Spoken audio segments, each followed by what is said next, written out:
We have to get rid of this notion of death, that we no longer exist, because people in other cultures, the shamans that you've worked with, and I want you to talk about those shamans versus New Age shamans. I think it's important.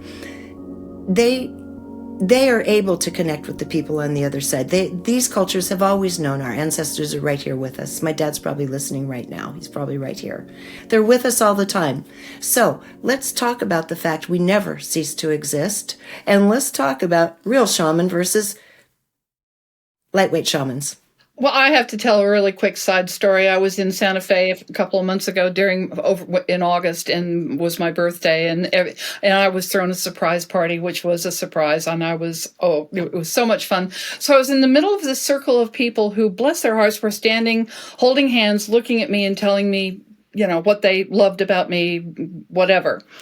And I had my back to the front door, and I heard the screen door slam. And then a woman in the group, who is exceedingly psychic, went, "Oh my God, your mother's here."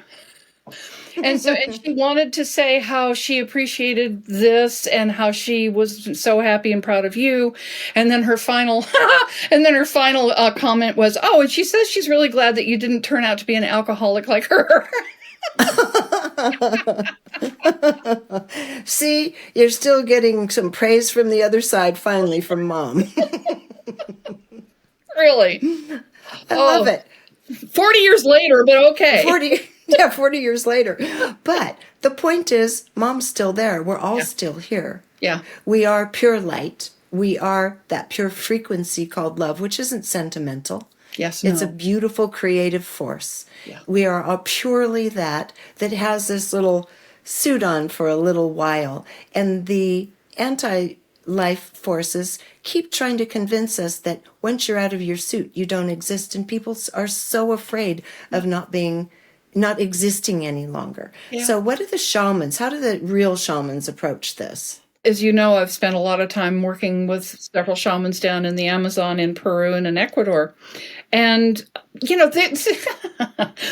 talking about these entities is like, they're like, "Oh God, what took you so long to talk about it?" It's like nothing new, and that's one of the things that a couple of the people I worked with down there were deeply concerned about, the whole New Age shamanism. Oh, everybody's going to do ayahuasca, and I took a weekend course, and now I'm a shaman, and I'm going to cut the ayahuasca with mushrooms or with LSD to make sure you have an experience, and they. Oh, shoot. And I know that the shamans that I work, my God, Rosa was trained. She started working with ayahuasca when she was 12. And, they're trained to be able to deal with these energies, because I remember she told me, she said, "I know when somebody walks in the camp, whether they're hooked on alcohol or marijuana or on cocaine or heroin," she says, "because I see the demon, I see the entity with them.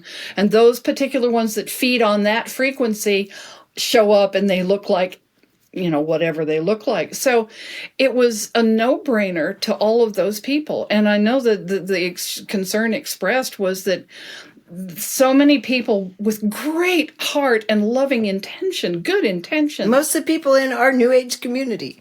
Totally. Most absolutely. But they don't know what they're dealing with. They really don't. And especially because we've been inculcated into the process of only look at the light, don't deal with the dark. And as a result, nobody knows what's going on, really. Even some of the discernment, if there's anything that's so key, it's discernment, because, I channel blah, blah, blah. So it's like, okay. So the discernment of just because something is disembodied or in a spirit body doesn't mean that it's healthy for you or got your best interests at heart. I hope you're enjoying this video, because if you are, there are dozens more like it on my site, all supported by people like you.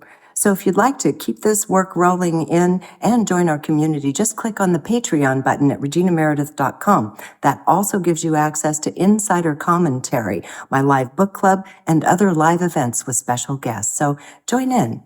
Thanks. One of the things that when I was doing this research is that I was like, well, where does this horrible teaching of original sin come from? And it came from St. Augustine. back in 300 AD, and he delivered it at the Synod of, I can't remember what, in 365 AD, and it was brought into the theology of the Catholic Church, and now 1700 years later, and all these hundreds of generations of epigenetic guilt and shame and horror about the body and being a wretched human being, we wonder why our modern generation has low self-esteem. Well, anyway.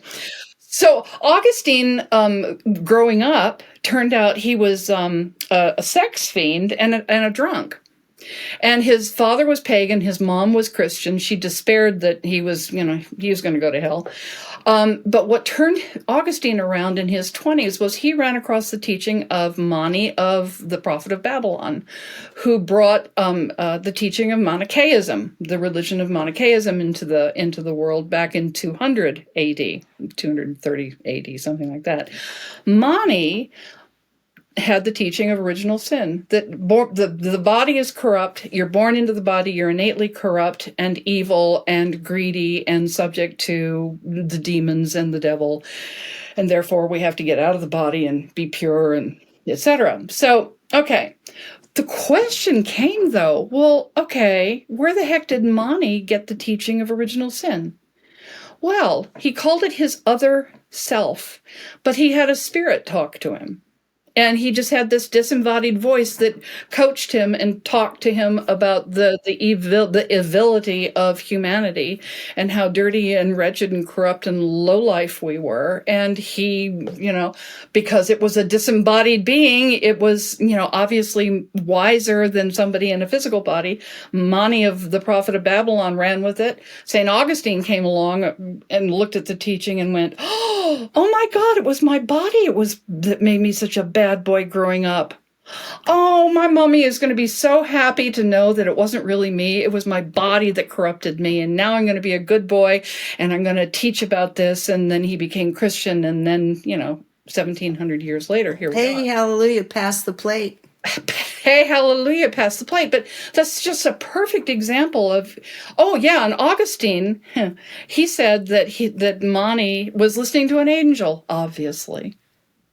I don't think that the most insidious, corrupting, divisive, corrosive teaching, I think, quite frankly, that has ever been perpetrated on humanity, I don't think that came from an angel. No, I totally agree with you. And all of the Abrahamic religions are steeped in it. I was raised the same way. Yep. I was raised the same way. The only thing is, for some reason, I didn't believe it. I didn't believe too much of what they were telling me at all. I questioned it and got really bad answers. So I just thought, I've said this before, when I went to church, I was forced to till I was 17. Yeah. I was in it for the Kool-Aid and cookies at the end of the service. It's like, that's cool. I fell asleep during the sermon, and I was first in line for the cookies and the red Kool-Aid. The red Kool-Aid. I tried to make the best out of it. Real Kool-Aid. Really? I drank the real Kool-Aid at church. You made chicken salad out of the event. Yeah. So, I mean, if there was something, like you said, when we're young, we know what's right. We know what's wrong. If you enjoyed this video, be sure to subscribe to my YouTube channel. And you might also want to consider joining Patreon, which allows me to keep all of this content free and available to everyone. And if you're looking for like-minded souls, you might also enjoy my online community called Our Neighborhood. Links to join are in the description.